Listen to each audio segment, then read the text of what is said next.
Good evening again. I'm delighted to be here at AJC Westchester for the annual meeting and to speak with you here tonight about the role of global markets in national security of the United States and Israel. And before I start, and I promise you that it's going to be short and sweet because I would love to have a very engaging Q&A session at the end, so feel free to keep your questions and thoughts and comments to the end. I want to ask you something, if you don't mind. How many of you have been to Israel before? Raise your hand. Excellent, almost everybody. How many of you have tried cottage cheese before when you travel to Israel? I see 1, 2, 3, 4, 5. Cottage cheese. So I would say about 20, 30%. Those of you who tried cottage cheese before, either in Israel or the States, because you can import it as well. How many of you think that cottage cheese is a national security asset? I'll repeat the question. How many people here tonight think that cottage cheese is a national security asset? Apparently not too many. Maybe one. So, interestingly enough, many Israelis do think that cottage cheese is a national security asset. And only a couple of weeks ago, when one of China's up-and-coming food companies decided to buy one of Israel's oldest and most productive dairy company, agriculture company called Tnuva, and when you went to Israel, you probably tried one or two of their products, many Israelis went to the news, to the media, and said, how can it be? How can it be that a Chinese company is buying one of our pearls, economic pearls, the Tnuva company with its famous cottage cheese? Because if we sell it to the Chinese, we may expose ourselves to certain risks which are very hard to describe and identify. This is just fascinating. The fact that you have a public debate whether a dairy company has assets which are described as national assets. And I'll get back to that towards the end of my presentation, my talk here tonight. But I want you to keep in mind this little story because I think it really captures the conversations now both in the United States and Israel when we talk about national security. Why do I give that example? I give that example to share with you my feeling and our analysis that when we think about national security, when we talk about national security, different people have different things in mind.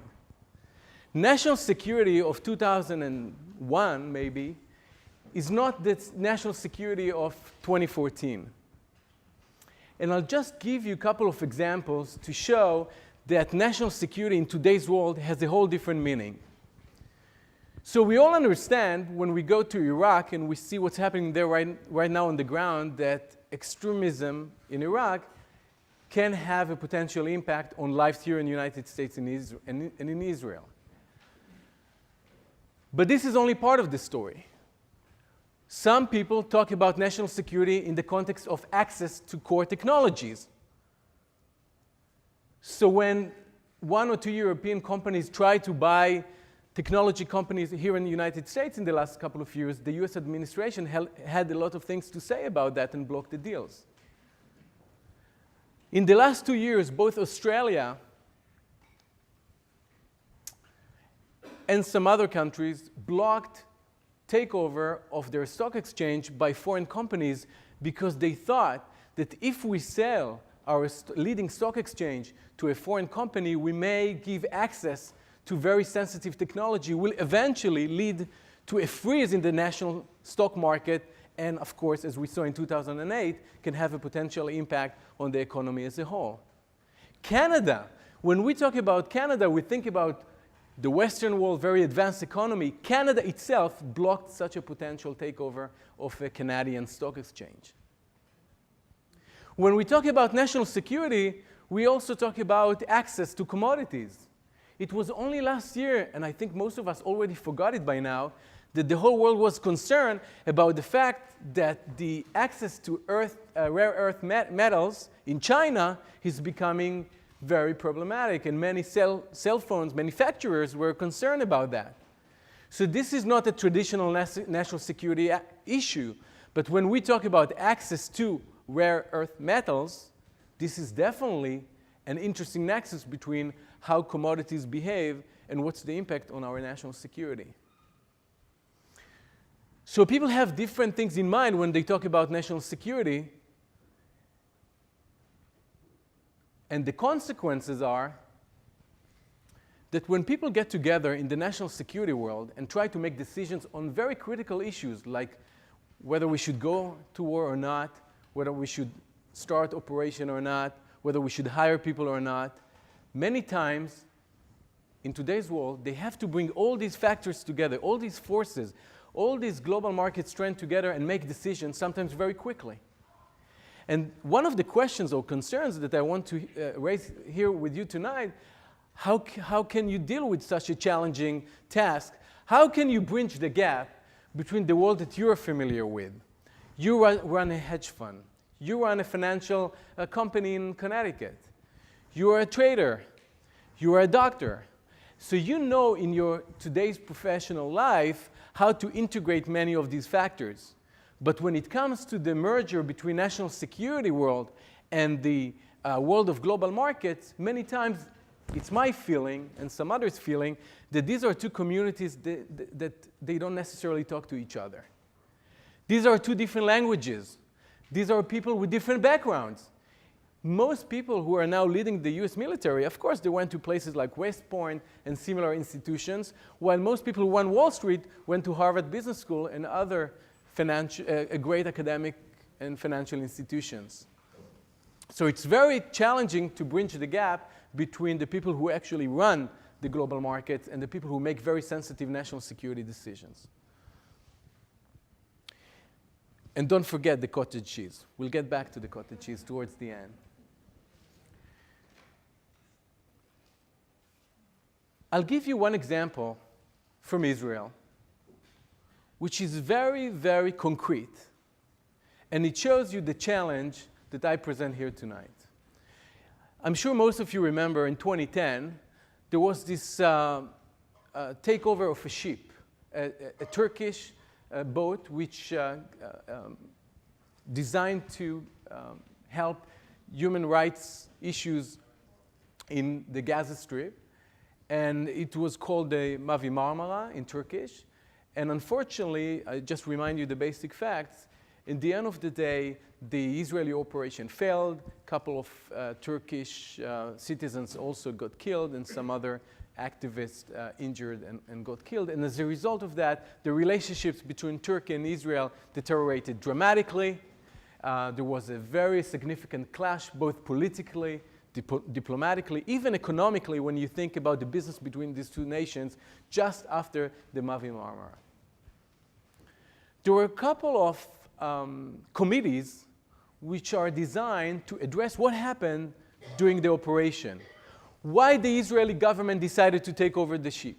Why the Israeli government didn't wait for a couple of days. Why they did it during the night and not during the day. Why they approached the boat the way they did. Why they decided to do that in spite of the fact that some other countries recommended them to do other things. Why they didn't talk to the business community both in Turkey and Israel. Why they didn't talk to people who actually knew on the ground the unique connection between the people on the boat and one specific group in Turkey that the Israeli government was concerned about. All these questions maybe sound to you very rational, very logical, but unfortunately, when you have to make decisions very quickly, you don't necessarily take into account the full forces and the full factors. There are a couple of committees. One is by the Israeli government, one run by the Turkish government, even the United Nations itself, as a result of a global political pressure, put together what's called the Palmer Committee. All these committees published their reports. I won't get into the details. We don't have time tonight. But I can tell you that in each one of these committees, and if you're interested, I encourage you to read more about this story, they all identify the same pattern. And I call this pattern, going back to the beginning of my talk tonight, I call it the inclusiveness problem, the challenge of including other non-core, non-military, non-national security factors in your decision-making process. If it's AJC, it's called diplomacy, very active global diplomacy. If you talk about business, some of you run businesses, it's about integrating commercial concerns, business continuity when you take into account what are the consequences of taking over the Mavi Marmara. This is not the only example. In 2006, we had in Israel the Second Lebanon War. Some people argue that it was success, especially if you ask Ehud Olmert, who was the prime minister at the time. Unfortunately, if you talk to analysts and specialists and people who wrote about the war in think tanks, academic institutions, and even in the US and Israeli military, they will tell you that that was one of Israel's biggest military failures. Unfortunately, we lost too many soldiers and citizens, and the impact on Hezbollah, at least the next couple of years, was very limited. And in fact, in reality, if you look at the border between Lebanon and Israel today, it all depends on one resolution. It's called 1701. That's a UN resolution which eventually stopped the war. If the resolution will not be in effect in the future, the parties will go back to where they were in 2006. Why do I give it as an example? Because the reports in the committees after the Second Lebanon War, which did exactly that, tried to look at the decision-making process of Olmert and the defense minister at the time, Perez, and so many others, they all, at the end of the day, concluded that we all have our own black spots. We all have areas that we don't think enough about when we make these decisions. Just to give you one example, in the case of the Second Lebanon War, one of the biggest problems was, and this is fascinating, and we can talk about it for hours and years, is the fact that the prime minister and the defense minister and even the head of the military, IDF, they all thought that if they're going to go for a full-fledged military operation, a land operation, the Israeli population will look at television and see what's happening on the ground, and they will not like the fact that the IDF decided to go for a full-fledged land operation, and they will be against the government. In reality, and in today's world, it's very easy to check it. You have polls, you have media. Most people at the time thought that that's exactly what they have to do and they should do. And you had a reality where the Israeli government and the people at large, they weren't on the same page. Israelis wanted to finish the story very quickly, and they wanted to make sure that they don't face continuous missiles attacks by Hezbollah. It didn't happen. I don't know if you remember, but for almost 2 months, the cities like Haifa and Tel Aviv and so many others faced a very high number of missiles coming from Lebanon. The advantages of bringing these global markets to national security, the advantages are very obvious. I hope that they are obvious to you by now. It's more inclusive. Sometimes it's cheaper, because if you include business concern, you may conclude that this is not the right thing to do, and you can save a lot of money down the road. You are more credible. Why is that? Because if after the fact, after an operation or a war or another national security decision, people ask, did you take into account all the various factors? You are in a better position to justify, to explain your people, whether it's in the United States and Israel or anywhere else, why did you do things the way you did and what kind of issues you took into account. However, let's talk for just 2 or 3 minutes about the problems and why in places like Israel and the United States it's such a big issue. Maybe you and I think by now, and Mark in his kind introduction talked about energy, because I spoke about energy here last year, and I'll get to energy in a couple of minutes. Maybe it sounds very appealing. Let's bring more people to the table. Let's be more inclusive, which this whole theory is something that AJC feels very comfortable with.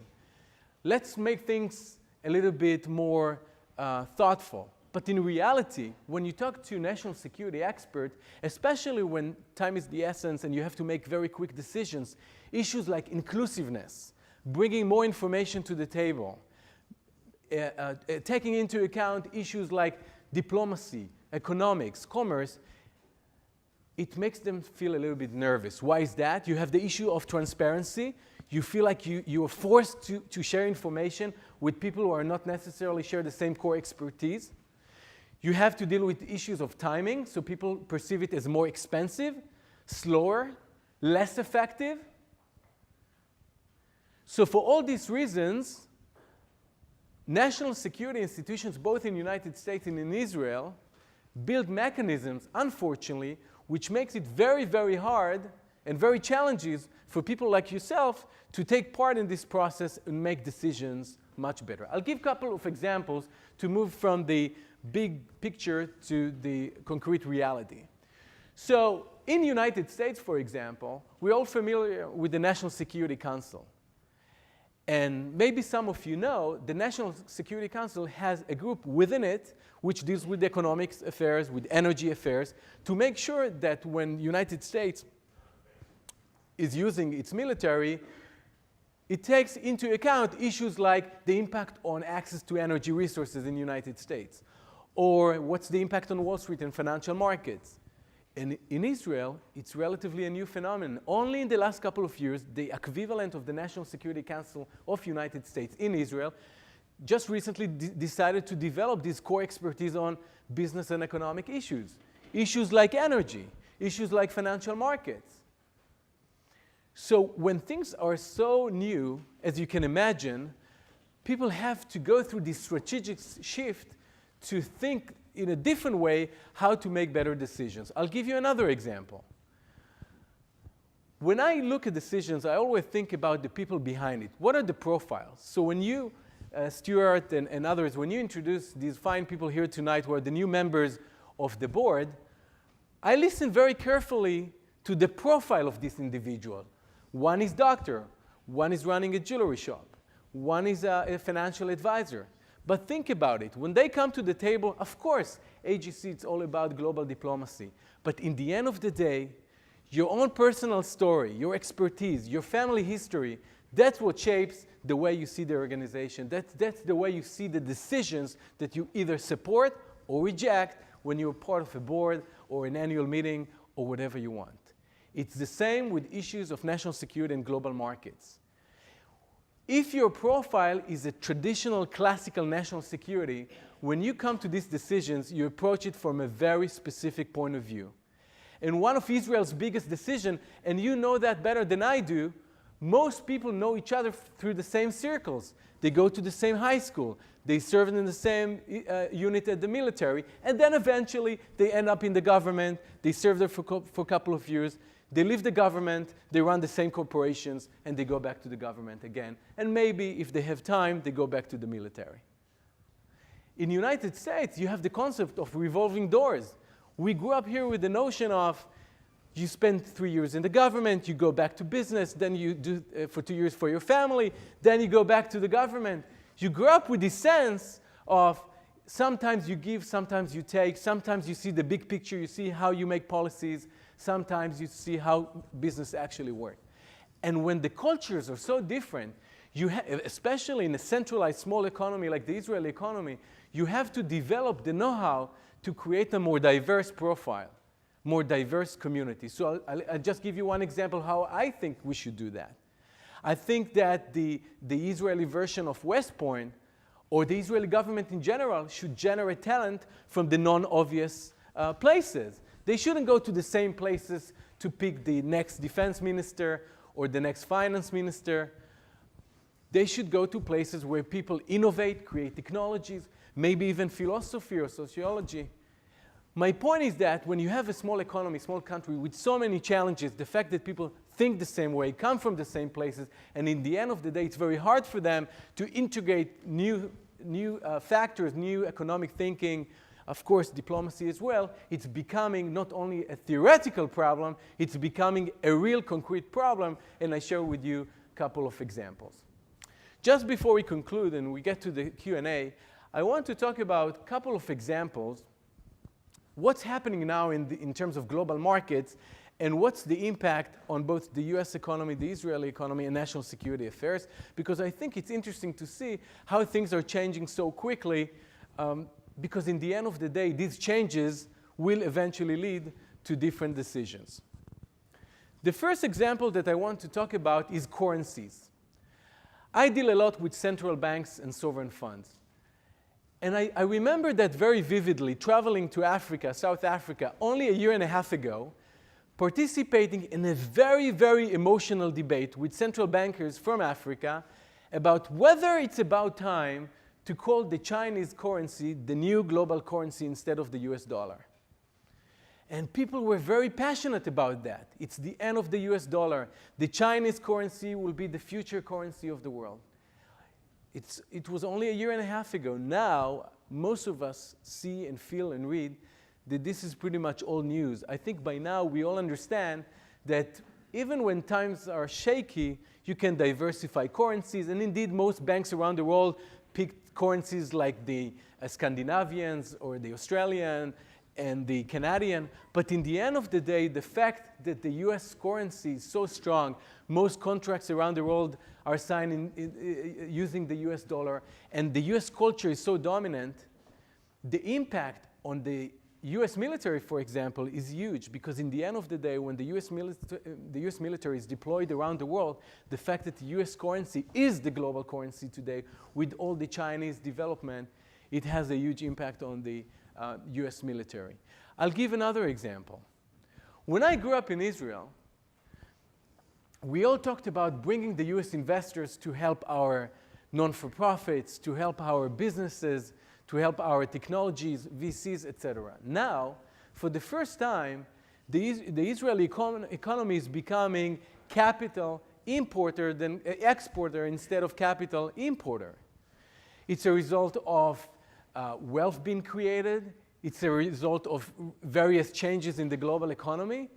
The fact that Israel is becoming a capital exporter and not importer allows many Israelis and the Israeli government to go to places in Southeast Asia and Africa and build partnerships where the consequences are much wider. So it's not only about Israelis traveling the world, investing in companies because the wealth is there and the story ends there. They build partnerships, they build friendships, and all these partnerships and bridges will be used in the future, my opinion, when the push comes to shove and various challenges, both military or politically or diplomatically, will be there. Even more specifically, we started our discussion about China. And if you talk to the people in the Israeli government now, you realize that there is so much effort to bring Chinese investors to Israel. It was only a couple of years ago where most people in Israel didn't know how Chinese investors even look like. It was only a couple of years ago where very few Chinese tourists actually took the time and efforts and came to Israel. Now the Israeli government and the Israeli business scene, it's only about China. Trying to raise money from Chinese companies or Chinese investors for Israeli VCs, for Israeli technologies. There is a new partnership now between Tel Aviv University and a large Chinese institution. What are the consequences and why the Israeli government decided strategically to pursue this track? And what are the significant implications on the unique bonding between the United States and Israel? Is the bonding there? Is it changing? Did Israel tell some people behind the scene that they will bet on the future of China instead of the future of the United States? This is a very nuanced crowd, and this is a very nuanced organization. So like everything in life, the reality is somewhere in between. Israel understood very quickly that China, and that's my words, are slowly becoming, from a passive investor around the world, the stories that you're all familiar with about buying mines in Africa and building bridges in South America, they're becoming from a passive investors to what I call rule makers. They don't want to be only passive investors. They realize that they bring so much unique know-how to the table. For the first time, they're using the WTO in Europe, that's the World Trade Organization, to go after the United States and the European Union in trade disputes. This is the first time that China is playing the game that America has been playing for so many years. I think that 20 years from now, you will have more lawyers in China than in the United States. And this is very hard. This is very hard. Or even in Israel. Could you imagine that we live in a world where you have more lawyers in China than in the United States and in Israel together? That's going to be tough. But in China, they realize that if they want to be part of this game and to bring this unique know-how, they will be active in the WTO. They are using now US courts more than ever.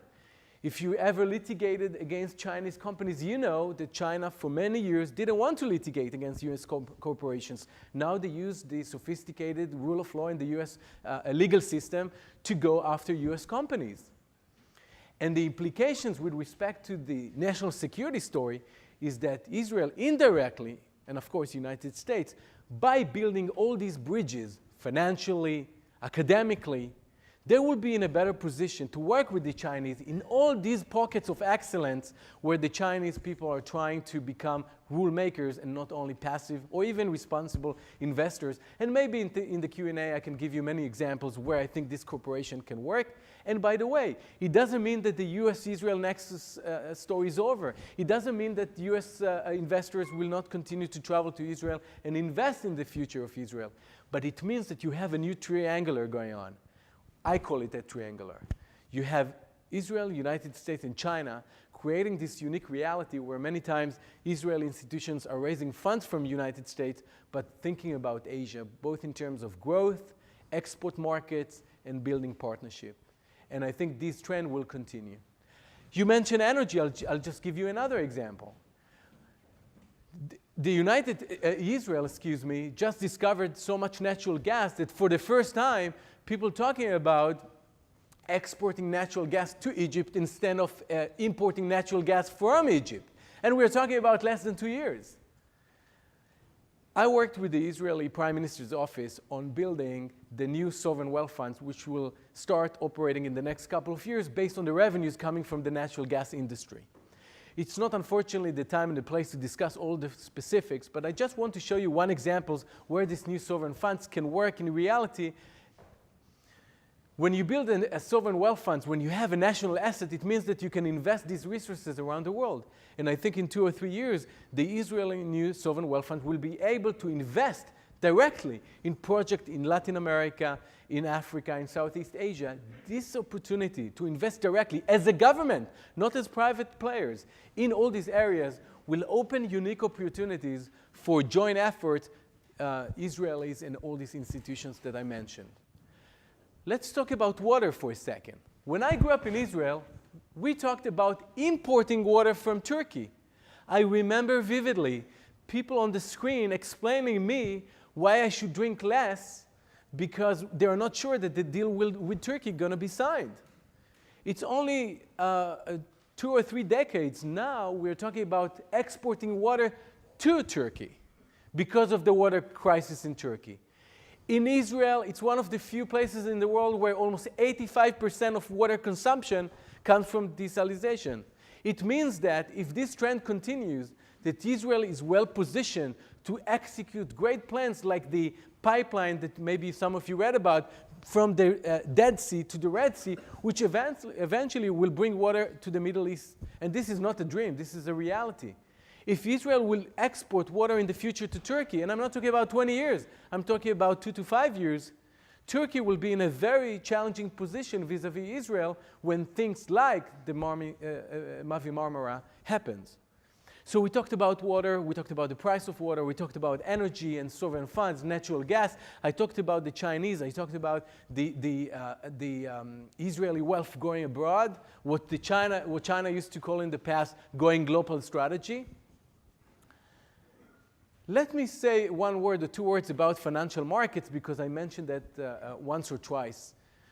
One of the biggest lessons of the financial crisis, and we can discuss more in the Q&A, is the concept of long-term investing. The fact that so much of the US economy, and by the way, the Israeli economy now as well, is driven by quarter to quarter, this short-term thinking about financial markets. So how can you educate a whole generation about long-term investing? So now the World Economic Forum and other institutions talk about financial literacy from kindergarten. Same with energy. Now the World Economic Forum and many academic institutions here in the United States are talking about energy literacy. Let's educate our kids from kindergarten, high school, university, and the workforce where the energy actually comes from and where it goes. Why is that and why it's relevant to my discussion about global markets and national security? Once people are more informed about where the energy comes from and where it goes, how we finance it, how the long-term financial investing crisis is solved, we as a society and our decision makers will be in a better shape, a better position to make better decisions. When I started my talk, I asked you, how many of you have been to Israel? You all raise your hands. I asked you, how many of you consume cottage cheese on a regular basis? Some of you got confused. You thought I'm talking about Philadelphia cheese. You consulted with your friends. And at the end of the day, when I ask whether you think that access to cottage is a national security issue, only one person raised their hand. I'm not sure after my talk that I convinced you that cottage cheese is necessarily one of our biggest national security concerns. But I hope I managed to convince you that in today's world, we should be able to be better informed with respect to the factors that we think about when we deal with issues of national security, that we have to be better engaged with respect to the people we communicate with, and finally, with respect to effectiveness, we will only be judged by the effectiveness and the success of our decisions, which means that both on the corporate side, in terms of global markets, and on the national security, our government, our elected officials, whether the decisions that they make, they bring us to better places and bring to better results. Thank you very much, and I'm looking forward to listen to your questions. Thank you.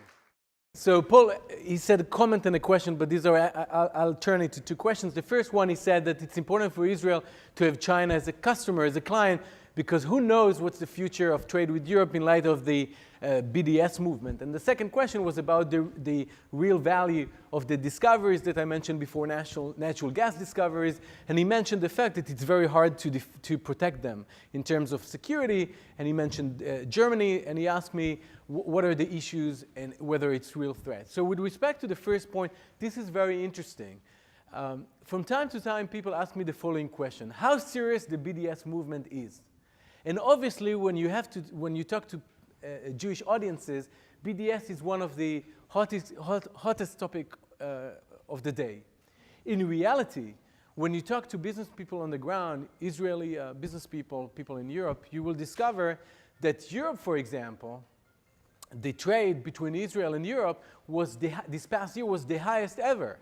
In other words, you have this dissonance, you have this conflicting reality where Israeli companies trade with Europe more than ever. However, as you said yourself, we're not sure what the future is planning for us, and the fact that the trade with China is growing dramatically will help Israeli companies in times of crisis to diversify its portfolio of customers. And I worked with several financial institutions which are dealing exactly with this challenge. How we diversify our portfolio of customers to be able to edge against various political events, national security events, etc. With respect to your second point, Paul's second question about the natural gas discoveries, when Leviathan was discovered only 2-3 years ago, it was the largest discovery of natural gas in the world that year. I repeat, this Israeli discovery, but it's even more in Israel, because if you talk to Cyprus, they call it a Cyprus discovery. If you talk to Lebanon, they will call it the same thing. So I prefer to call it an Eastern Mediterranean discovery. And since it's an Eastern Mediterranean discovery, I can tell it was the largest in the world at that time. It can definitely be a game changer. But in order to become a game changer, maybe some of you know, it's not enough to have this great natural gas in the ground. You have to be able to produce it, and more importantly, you have to be able to export it. Because for example, the Israeli government decided just a few months ago, and it was a big debate in Israel, they decided that they will export 60% and they will keep 40% for their own economy. It was a very, very controversial issue because some people actually claim that they should keep 100% of the natural gas for local purposes. And if you export, you have more volatility.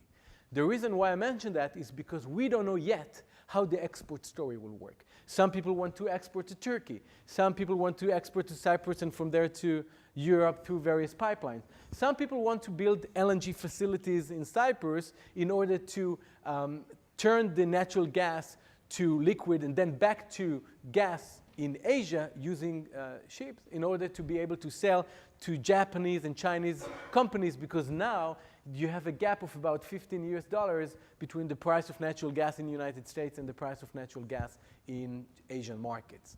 So how this export story gonna develop, this is yet to be finalized.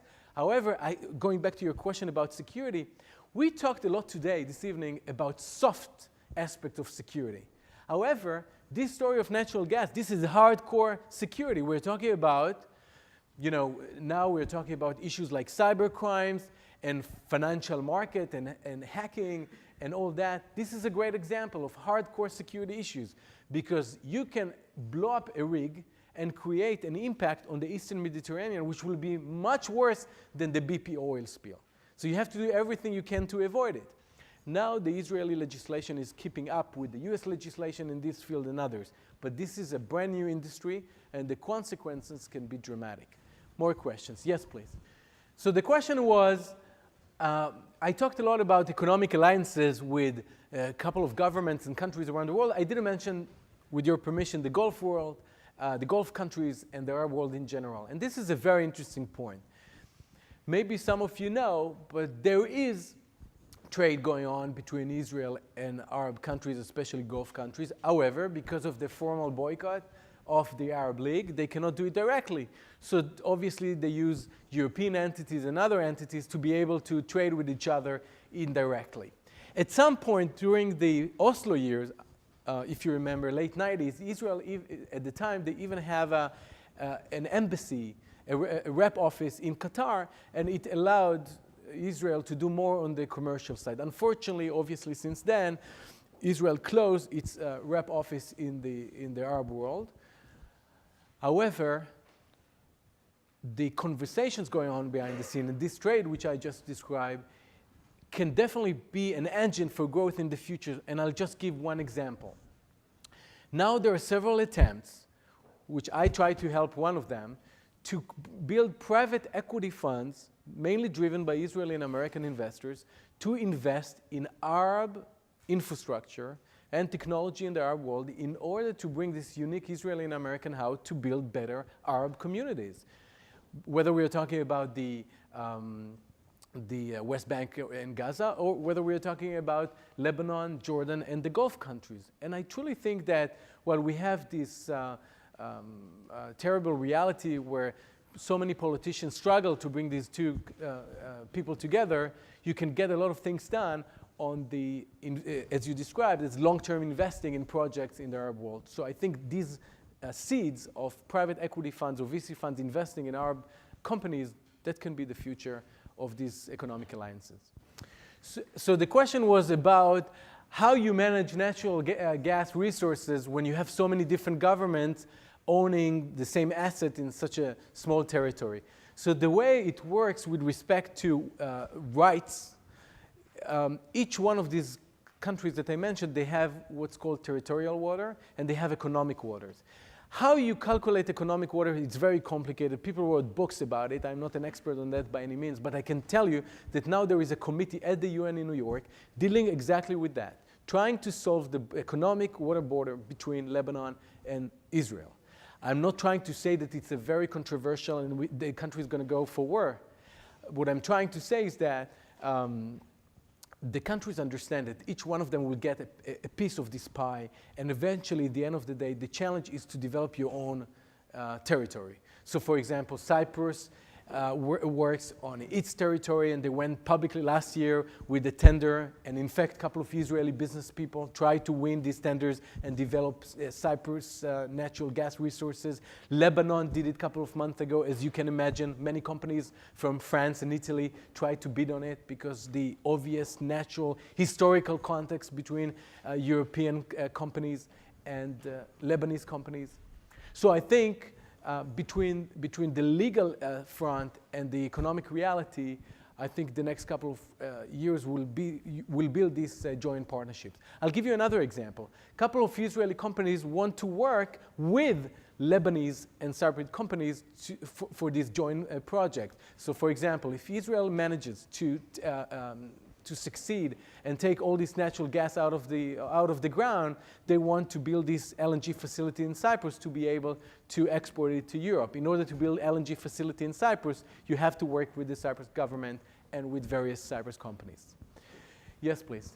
The first question is about China and the fact that China is so far away and so unique that maybe it's a way to make decisions independently and to avoid all the national security sensitivities vis-a-vis Europe and the United States. And the second question was about the Dead Sea and the feasibility. I think that the fact that the trade with China and the new national security connections with China, they will never replace the unique nexus with the United States and with Europe, for the main reason that Israel and the United States, it's more than two markets coming together. It's about the fundamentals of the Jewish nation. It's about the proximity of Europe to Israel. Most Israelis, including myself, will describe themselves more European than anything else. And not only because my family history comes from there, but because of the fact that the culture is so much driven by Europe. Think about your last visit to Buenos Aires. How can it be that such a passionate Latin American nation feels so European? And it feels, may I say the same way in a humble way, sometimes I feel the same when I go to Israel. How come such a Mediterranean place, passionate place, Arab place, is so European at the same time? So I think the fact that the relationship with China is getting so deeper and closer, it doesn't mean that this, for all the reasons I mentioned, that the nexus with Europe or United States will be different. All excellent questions, and I think it's just a reflection of both my failure to address all the topics in relatively short time and your intellectual strength and capacity. With respect to your question, first about the competitiveness of the Israeli market in a world where basically the only added value that you bring to the table is the brain, the intellectual capacity. It's a huge concern, especially since most indices show that Israel is going down and down on issues like education and testing and academic performance. So this is a very troubling issue, and the Israeli government is very concerned about. You're all familiar with the issue of brain drain. China deals with that. India deals with that. I deal with that. We all deal with that. How can you deal with that, and especially what's the impact of the competitiveness? I think people in Israel are too optimistic. I think the next couple of years is going to be very tough. I think many new countries are becoming huge competition for the whole notion of startup nation that you like to use quite often.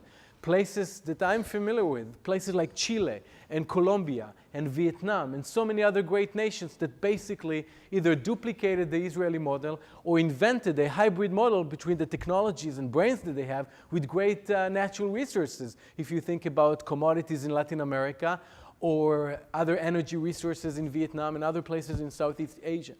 I think one way to solve it is actually by going back to good old manufacturing, believe it or not.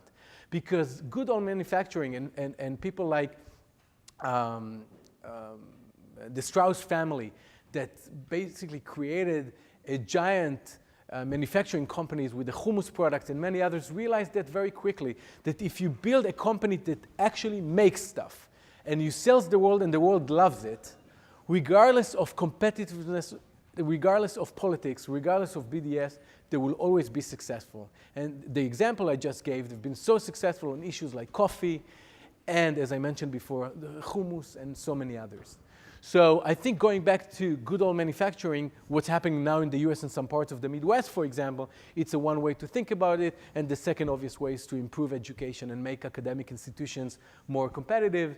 I teach both in public and private institutions in Israel. When I visit there and I can see how private institutions in Israel are becoming so successful and so efficient with respect to their performance. With respect to India, I think, interestingly enough, trade with India is going up at the same time with China. So despite of historical tensions, Israel is managing, especially on intelligence and national security, defense export, to work both with China and India at the same time.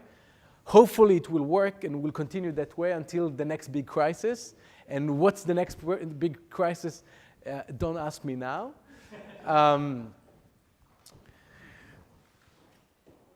You will forgive me. Economic independence of China. The question was how independent China is in reality on the economic side, and what will be the impact on its ability to be, as I said before, a rule maker in the world. China today, as you know, or as you heard, the biggest challenge is the slowdown as a result of the what happened to local economies, the consumerism of the Chinese society. So in order to make it grow, as you said yourself, you have to find a way to connect local businesses in China with the rest of the world. And I think what the kind of technologies they buy from the United States and Israel, it's exactly that, is to help on issues like agriculture and water management, the urbanization revolution in China.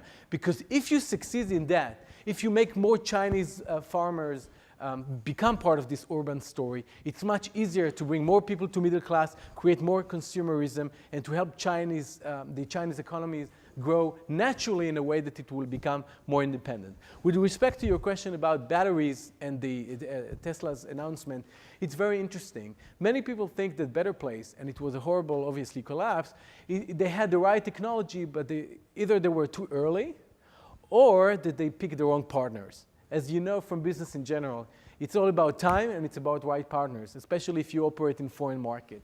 If you look at Tesla, it's my impression that they really pick, when they go around the world, they pick the right partners, and it's perfect timing for them. I think the patent issue is a big deal. I think Israeli companies will struggle to compete against many of these battery producers. And I think in Israel, because it's such a small economy, you have too many people competing in the same field. And in fact, it creates a disruption. So the Israeli government is trying to fix it by using the chief scientists as a way to consolidate some of these technologies and pick and choose. I assume the Republicans among you would say that it's never a good thing when the government is picking the losing and the winners. I don't want this debate to be too political. We succeeded without it so far. But in Israel, the Israeli government thinks that the success story of the 90s can be repeated, and if we can choose the winners and losers in certain parts of the economy, we can do better, especially with respect to renewable energy. Which reminds me that I really wanted to mention to you that the Israeli government decided last year to get to 10% renewable energy by 2020. The natural gas story, as you can imagine, killed this idea, and the growth is not that fast. So it will be interesting to see how this amazing natural gas story will work with the Israeli government's dream and vision to create 10% of energy consumption from renewable energy. I hope I covered all the questions. Maybe I didn't respond to yours, right? Thank you very much for hosting me here tonight. It was a wonderful event. Thank you very much. Thank you. We would be pleased to send a complimentary DVD of this program to anyone who wishes to support Shalom TV with a tax-deductible gift of $36, double high or more, to the nonprofit organization Jewish Education in Media. Simply visit the Shalom TV website homepage and click on the Donate button to make a donation by PayPal or your credit card. And please indicate the program for which you would like a DVD. Or you can send your tax-deductible check made out to GEM, Post Office Box 180, Riverdale Station, Bronx, New York, 10471. And again, please remember to indicate which program you would like to receive on DVD with our compliments. And we thank you for your kind support.